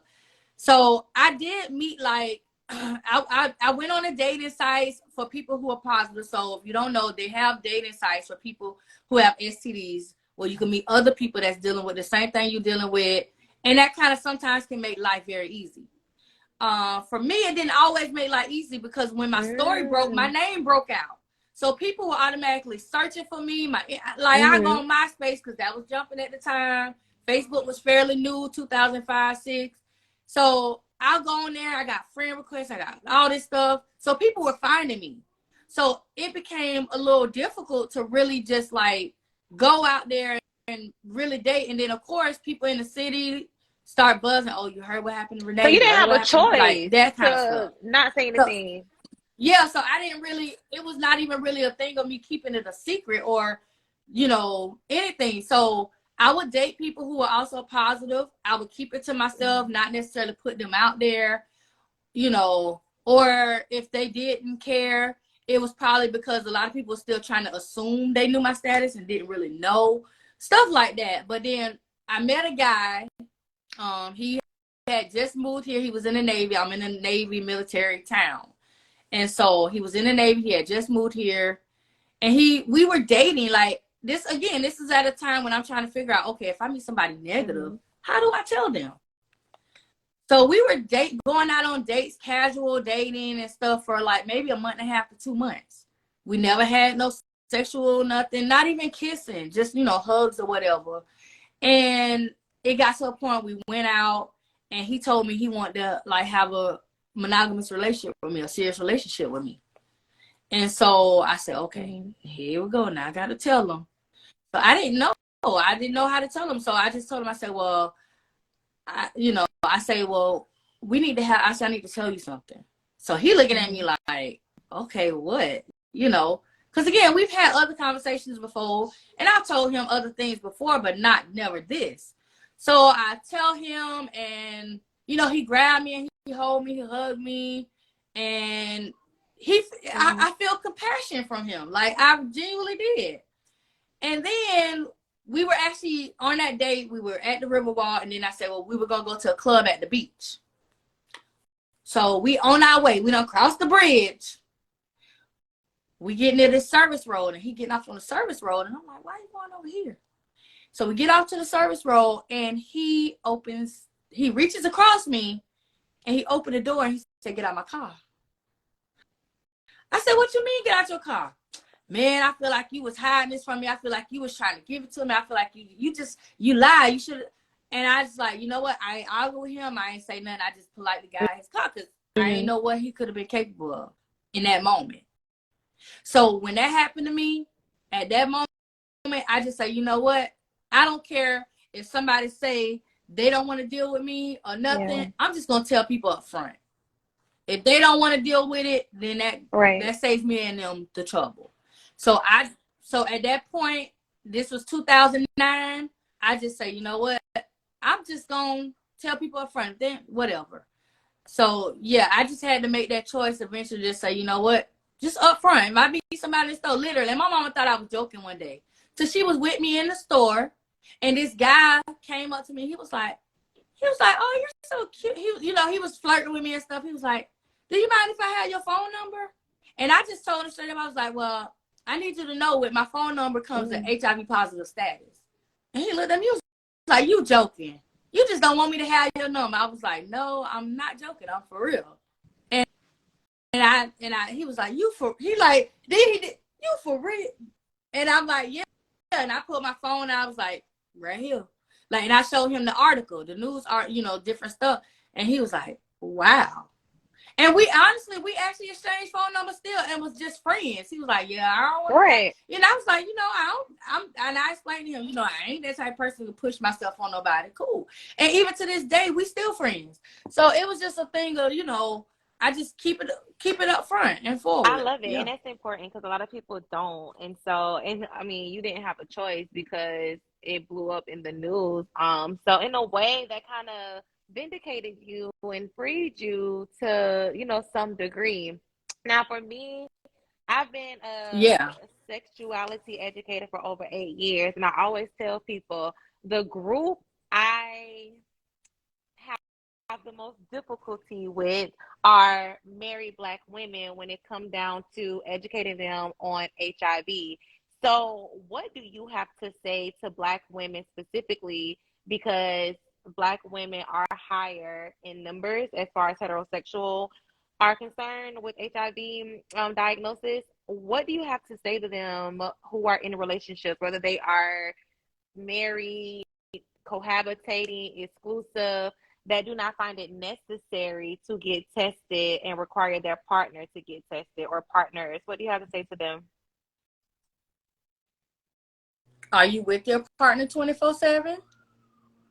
That's what I say. I literally, that's what I like. I try to do it Mm-hmm. in the most sincere way, because you know, when you have people who are married, their first thought Mm-hmm. is, oh, I trust my partner, I this and I that, and I'm like, but are you with them 24/7? Like, I'm not asking you this because I want you to feel like your partner lying or cheating. I'm wanting to ask you this because this is the reality of it. You go to work, your husband or your wife go to work. You're not with them 24/7. You don't know. You know how many times people around here got a wife at home Oh, and a and a girlfriend boyfriend at up the work, street. Mm-hmm. or whoever, girlfriend, boyfriend, uh, whatever it is. They can have somebody. So you're not with them 24/7. You're not getting tested for them. You're getting tested for you. Because guess what? The minute you could possibly contract something and you don't get it checked out, the longer you are allowing it to cause more damage to your body. That is what's happening. That is why you have some people who maybe have contracted the HIV virus and they never go get tested after they had that risky sex. And then years later, they get sick. And that's what prompts them to go to the doctor. And by the time they go to the doctor is telling them, well, you know, you HIV positive, but Mm-hmm. you're in an AIDS diagnosis. Because they never in those 7 to 10 years went and got tested. I love it. You know, so that is why I tell people that's married, like, Mm-hmm. yes, I know you trust your partner, but do you trust yourself more? Trust yourself more. And Do it for again, you. I want to reiterate, now that Renee's out of that situation, when she looked back, she didn't see signs of cheating. She didn't see signs of him being deceitful. And sometimes we have signs there and we still ignore it and we still choose not to get tested. But here you have a Mm-hmm. woman before you who married someone that she thought she was gonna spend forever with, and to her, he was the best man ever. You know, like she didn't go through all of that. So just keep that in mind. Girl, he wasted my fairy tale wedding. I'm talking about, this was the wedding that I was a little girl sitting in church, writing on the church program, looking at the, like, okay, I'm gonna have my girls over here, the guys gonna be over here, I'm gonna have this art. Like, literally, the church program was my wedding Mm-hmm. planner, literally, as a kid, because I got married in the same church that my family's church. Like, you wasted all of that, because if I ever, when I got married the second time, I went to the Like, forget courthouse. it. I don't, man, yeah. Look, and then that ended in a divorce. But now I'm like, at this point, I don't even want to wed, and I will be your special friend in the obituary if I have to. Happily. Okay, happily be your special friend at the end of everybody else's names. Oh, and special Hmm. friend Renee Bird. Just Hmm. like, I will be And for right my there. single women out there, like, I'm a single woman. I don't have any children, and I do not play about STI HIV testing. I do not play. Take too long. We're not going there. I'm not doing it. And I learned from Renee to take it a step further and require my partner at the time to show me their test. And for me, the conversation is simple. I know everyone isn't comfortable with the topic, but for me, the conversation is very simple. When you want to get tested? Oh, well, when you going to get Mm-hmm. tested? Because we're not doing that until you go get tested. I need to see a paperwork. And so it's that simple for me. So you have to find your way to say it. I have some questions for you in the chat. Someone asked, Okay, Renee, gotcha. I work in HIV STI prevention. What would you like to see from health educators working in the field? I would like to see consistency. I would like to see them really try to understand their patients and to really understand how much it means to a patient to not have to see a new, whether it's a nurse practitioner or actual physician, every time they go to the doctor. That is my biggest pet peeve in this whole thing, because I was one of those patients who at one time when I went to this one doctor's office, every 3-4 months, I'm seeing a new face. Now here I am, this patient. Now I'm learning this doctor. They learning me all over again. Like, and it was an ongoing cycle of non-consistency. Till now, I'm at a place where I see the same person. She know me, I know her. Look, all that.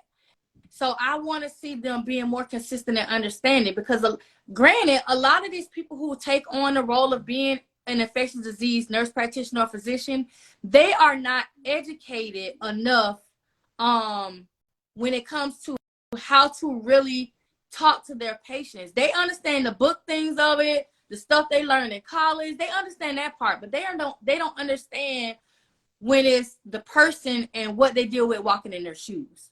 Which also prompted me to go back to school and to become an infectious disease physician, because I want to be the one that can sit there in front of my patient and say, I know exactly what you mean. I know exactly how you feel. I know. Because granted, a lot of them don't know. They only know what they're told, what they see, and that's it. They don't really have that one-on-one understanding of it until they're really put in that situation. So that's kind of how I feel about that whole question. Like, just have some consistency when it comes to it, and have more compassion, and really deep dive into understanding who's sitting in I like that. front of you. And for anybody out there who need it, maybe we need to share it with a friend. Renee do offer support. You can go to her website and take what you need. She offers support for those in need. Another question: when an HIV positive couple decides to conceive, are there things that they can do, or maybe supplements, medication to present or to prevent the children from contracting HIV? Yes, absolutely. So whether it's two people who are positive, or whether it is someone is positive, someone's negative, there are things you want to do. The biggest thing that you want to happen is that the person who is HIV positive, whether it's one or both, that they're undetectable. That is going to be the biggest key factor in having a child that is going to be born negative. You want to make sure that you're undetectable. Undetectable basically means that the amount of times the virus is replicating in your blood is less than 20 copies. So when you think about copies, you want to think about, say I take a drop of blood and I look at it under a microscope. In just that one drop of blood, that little millimeter of blood, and I'm looking for HIV viruses in that blood, I want to see less than 20 of those in that one drop of blood. That is going to tell me that you're undetectable. And that means that if you conceive a child, that child is going to be negative, but also it is going to also ensure that, say one is positive and one is negative, you and your partner, and you choose the option of just having sex unprotected. And I always say this: if you do that, make sure your doctor knows, so that it is a thing of, just somebody knowing that this is taking place, also so they can monitor and make sure you are truly undetectable. If a situation occurs where one is positive, one is negative, and I'll use myself as an example. My second husband was negative. We have an 8-year-old child. My second husband is still negative because I was undetectable when we had unprotected sex to conceive. So I was not able to transmit the virus to him at all. And so that is what you want to happen. Now, when there are two people who are positive, of course they can't infect each other, but they can reinfect each other and cause something called a super virus. So this is like HIV to the 10th power, so to speak. So it's basically like, what can happen is, if neither one of them are undetectable and they're engaging in unprotected sex, it can cause one or both medicines to not work, because again, if they're not taking the same medications, they are still exchanging those fluids and things. And this person's HIV strand could be it's going to be a different strand from this person, and it can cause medicine resistance and cause one or both medicines not to work. So that is a caution with that. But again, two positive people can still have unprotected sex. They can use turkey bait. You can use, listen, in vitro fertilization, turkey-based, unprotected sex. However people have sex to have a baby, you can do it. You want to do it in the most safe way possible for whoever it is you're having sex with. Okay? And I got a fruit net, child.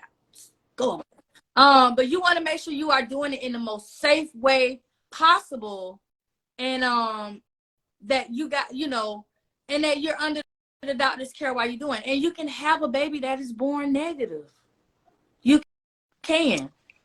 So another question. So he must not have been on medication. The reason why I'm guessing this is because I have been positive for 25 years, 3 babies, all born negative, and my hubby, after 20 years with unprotected sex, is negative.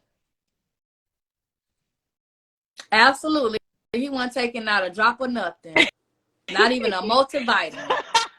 Somebody asked in the chat, once a relationship is established, how often should a couple make it practice to get checked? Once you have a relationship, I would say, if it's a new relationship, I say, of course, before y'all have sex for the first time, go get tested so you know. Just like anything else, when doctors say, oh, let's get a baseline, you want to get a baseline. You want to know where you and your partner are starting your relationship, both negative or whatever could be going on. You want to start there. Once you're in this relationship, I say let's maybe 3 months in, let's go check again. At that 3-month mark, you should know if this is a person you're going to have a long-term relationship with, or if this was just somebody you was just wanting to get through the first part of and have sex with and keep it moving. So I say at least that first time in that 3 months. Once this is your partner and you are together over a year, I would say maybe every 6 months, maybe every year. And again, this is dependent on your relationship, how long you've been together. If you get married couples, I say at least do it once a year when you do your yearly physical. Just tell the doctor, hey, can you just add all this in there with the yearly physical? They're not going to automatically do it. You have to ask. So just say, while you're doing my yearly physical and my blood and labs and stuff, can we also do my, HIV testing? Can we check for other STDs while we getting this pap smear done? Whatever it is you're going to do for your yearly physical, have that done in it. But when it's a long-term relationship, every 6 months to a year, I think it's sufficient. Now, every time you get a new sexual partner, you need to be getting tested before y'all have sex. That's a given. Every time you have a new sexual partner, you need to be getting tested, and you need to be knowing their status, and they need to know yours. You saw it for yourself. Not, I'm good. Knowing you saw it for yourself. Yep. Look, Tracy say I done got a medical class tonight. One question that I saw that I do want you to clarify. Someone asked, how do you become undetectable? Oh, yeah. So how do you become undetectable? That is by taking your medications. So the medicines that we take once we're diagnosed, those are called antiretroviral medicines. These are an array of medicines. I think I got a book over there, but I don't want to move from the live. But there's a list. You can pull it up online. There's a list of medications that they have. What they do is they do a panel with your blood. And based on your labs, when they do when they check your labs, they're gonna look and see if you already have resistance to certain types of medications, because some people already have a natural resistance to certain medicines. And so they're gonna check your blood against those medications, and they're gonna find the best regimen for you that is gonna get you to that undetectable level. And that is by you taking those medications. Things have advanced. Now, back in the day, you probably heard people say, oh, I take cocktails. That would be like 15, 20 medications. Now, there are some people in 2022 that have to still take those cocktails because they've exhausted all other options.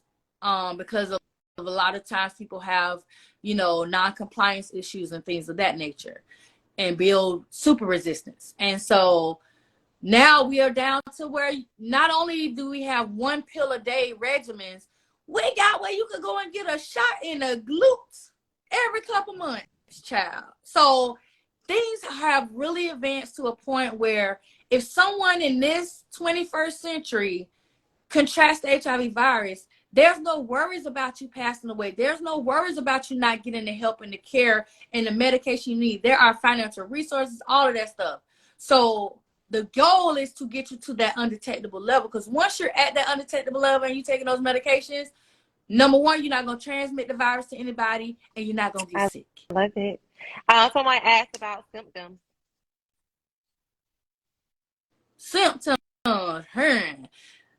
Listen, I don't know. I ain't had one yet. 15 years later, I ain't had no sign or symptom of the HIV virus.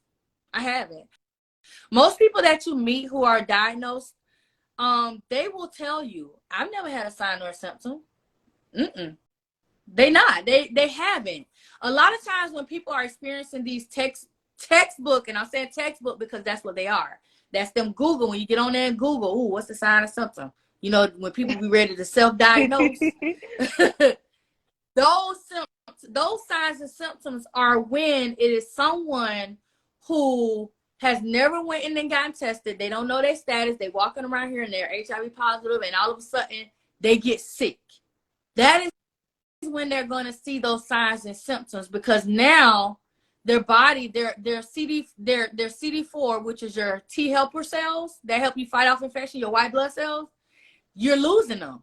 Once you start losing those, you're going to get sick. Think about when you get the flu and you get what they say, oh, get some vitamin C, and you get some vitamin C. That's what happens. You're losing your immune system booster.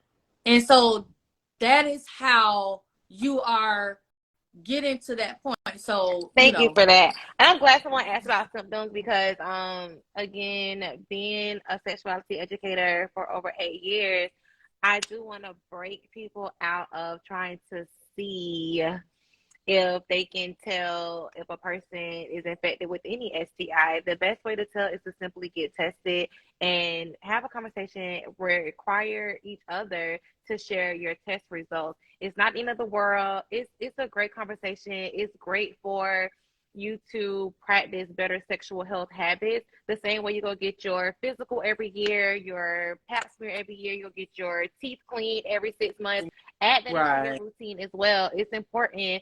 If you're going to have sex, have the best sex you can. I'm an advocate for that, but then also do your part. Be as healthy as possible. There are ways to prevent this. And like I mentioned earlier, Renee changed my life and put it into perspective for me. Great, you're getting tested. Great, you're making your partner get tested. But make sure you see the test results as well, because one, people do lie, and two, people think every time they get their blood drawn, they are getting tested for HIV, and they're only getting a complete blood count. So just have a conversation. I do it all the time, y'all. And I tell them, hey, you on the clock. If you can't get me in, don't even worry about sex. Don't even worry about it. It's okay. Like, it's okay. What you gonna do? Beat me up because I want to have sex with you because you show me your test results? Like, it's okay. So keep that in mind. Renee, I am so thankful for you. Thank you so much for coming in and telling your story. Listen. Yes, I'm sure you helped absolutely. someone. Please tell everyone where they can contact you, follow you, get your book, everything. Yes, absolutely. Look, let me make sure my thing is on my Instagram. So if you go to my Instagram, there's a link on there that takes you to my little dot card. I got a little fancy. And so when you click on it, it's going to give you all my places that I am on social media. So it's going to give you, let me see, because my laptop about to die. It's going to give you my website. So my website is LadyByrdOfficial.com. You can go on my website. I have a template on there that's basic HIV and AIDS education and information. I have my books on there where you can order books. And then I also have this same link on there that'll take you to all my social medias. And if you want to have one-on-one time with me, I give you options. So I know a lot of people I ain't trying to break people's pockets and stuff like that. I allow people, if they just want to ask me a question one-on-one, you could go and schedule 10 minutes with me. Guess what? We ain't going to just be on the phone 10 minutes. I ain't even finna sit here in front. Like, we going to just have a 10-minute conversation. So go schedule you a free 10-minute conversation with me. you know, and if you have questions, we're going to get it worked out. If you need resources, I got you. Wherever you live, if I don't know it, I'll go online. We could do it together and find you resources and whatever it is you need. So my website, I'm on here on Instagram. I have my Twitter. I have Facebook Yes, is where I y'all. really go She live. lit on I'm Facebook. always live on Facebook. Listen, I'm live on Facebook. I'm live on Facebook right now. I'm letting them hear me, because some people they don't have Instagram. So I'm like, I'm gonna want y'all to still hear the interview. And then I have my TikTok on there. Don't hold me to TikTok. If I don't post on there for a month, don't hold me to it. My YouTube channel, usually I take I've been putting my podcast on there. So my podcast will be on there. I have a podcast. I probably need to put that on there. I'm on Clubhouse. I'm a Clubhouse addict. I need Clubhouse Anonymous group because Clubhouse is like my new vice. That's the way I'm at. And then don't hold me to LinkedIn. LinkedIn is just there, okay? So I have different links where you can find me all over social media. Again, you can always message me on here, message me on Facebook. If I don't immediately respond, just know I have 4 kids, 2 with disabilities, and an 8-year-old that's the mama of the house. So I'm sometimes all over the place, but I try to give everybody a little bit of time with me to ask questions and do different things. Yes, So you all follow yeah. her, support her, talk to her. She's super sweet and funny, as you can see. And also, if you're not following me, follow me. I'm Jasmine Daniels, the Vagina Liberator. Thank you all so much for tuning in. I know for a fact you got something out of this. Share it with a friend. You never know who's suffering silently, and who may need this. So just share it on your story so people can tune in as they choose. Yes. Thank you again, Renee. Thank you, thank you, thank you. Yes, thank you for Of course. This asking. has been great. Absolutely, So we'll talk yes. soon. Everyone go get the book and have a good night. Yes, go on my Instagram page and Mm-hmm. hit view shop, and I will autograph. So when you go on my Instagram page on my website and order those books, because they're also on Amazon. But if you order them from me, I autograph them. I give you a cute little thank you message. And so there's 2 books. The first book is my autobiography, basically the story I've just told you guys, but it is in You detail. did not. Like, I ain't give y'all everything. You ain't get everything. Trust me. So it gives you details into everything. And then I have a teen book. So if you have teenagers and young adults, I have a teen book that has 4 short stories in it. Trust me, it's not a big book. It's small. And that book is called HIV Around Me. So it's stories that not only is it giving them a look into how HIV can be around them in their daily lives in school with friends and family, but also it introduces them to the definitions of things. What is HIV? What is AIDS? What does it mean to take medicine? How do I not get it? It introduces those types of things as well. So if you have, I say middle school, high school, and early young adults, if you have any of those around you or your kids, then that would be a great book for them to get and read and start learning about this stuff. Because we have kids that are younger than 13 that are having sex. They are having sex without knowing the risk that they're being put in. And some of them are becoming pregnant, contracting STDs. There are STDs now that when we was coming up, penicillin took it right out. Guess what now? Penicillin is becoming penicillin is becoming a medication that is not working for a lot of things. There are strands of gonorrhea that have no cure. You know, chlamydia, there are strands of chlamydia that are being hard to fight. So we have to get this education out there to these teens and young adults as early as we can. And then we also have to re-educate our older community. Because you know those 45 to 55-year-olds that tired of their husband and wife that they've been with since high school, and now they want to get a divorce because, listen, I'm about to live my best life. They going out here and they having sex with their little sugar babies, and they forgetting that when they got married in the late 70s and early 80s, that this stuff was happening because they was with this one person and they forgot about it. Now they got to go out here and re-educate and know this stuff because they not using condoms, and guess what? They're becoming infected. So we got to just make sure that we are always talking about this. Always. You don't have to be infected to be affected. Everybody is affected by this virus. Yeah. So make sure you guys, like I said, reach out to me if you need to. And yes, I'm here. I do want to answer this last question. My phone is dying, y'all. There's a difference between AIDS and HIV. Yes, it is. And Renee, can you please elaborate? I'm sure they want to hear from you and not me. Yeah, okay. So there is a difference. So the biggest difference I need you guys to understand is HIV is a virus, AIDS is a syndrome. Let me say that again. HIV is a virus. AIDS is a syndrome. So HIV is the virus that if somebody say I'm HIV positive, they have this virus. It's the virus that goes into the blood, attacks those T helper cells that help you fight off infection, makes copies of itself. It can make you sick. You can transmit it to other people. That is basically HIV, the human immunodeficiency virus. Okay.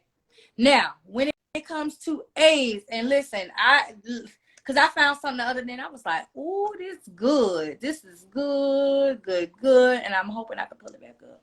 I might not be able to find it, but a lot of people think that when somebody says they have AIDS, that they have a whole it's this whole virus in itself.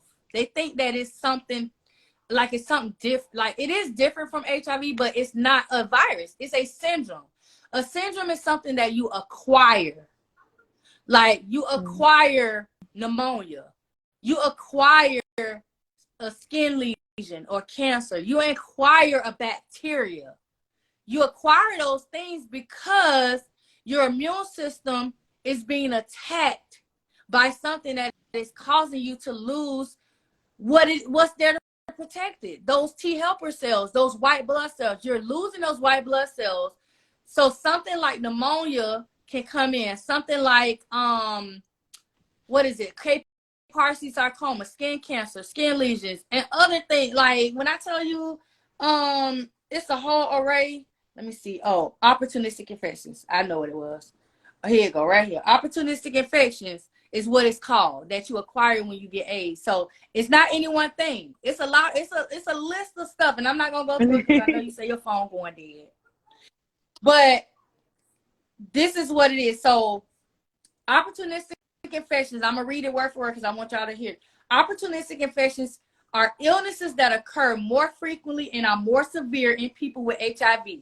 This is because they have damaged immune systems. Okay. The key word is your immune system. It's damaged because the HIV is damaging it. This is leaving your body open to these opportunistic infections. And these are some you don't think about. Candida. You know, that's like a yeast infection. That's a fungus. That is something that a lot of women and men, mostly women, experience yeast infections if they're going into an AIDS diagnosis. Some things like, and I'm just going to name some that people probably are used to hearing.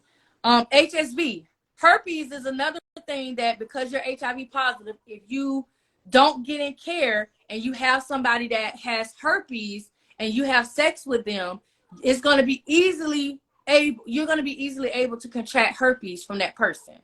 So that is what AIDS is. AIDS is not any one single thing.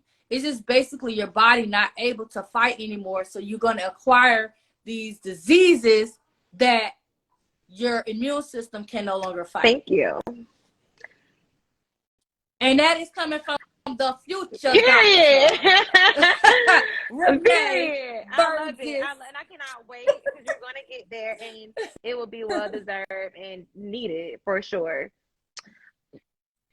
No, you're welcome. Thank you. I had a great time. Thank you so much. So I appreciate you. Thank you so much. And I want you to have an amazing night. And everyone else tuning in, thank you for tuning in and have an amazing night as well. Bye.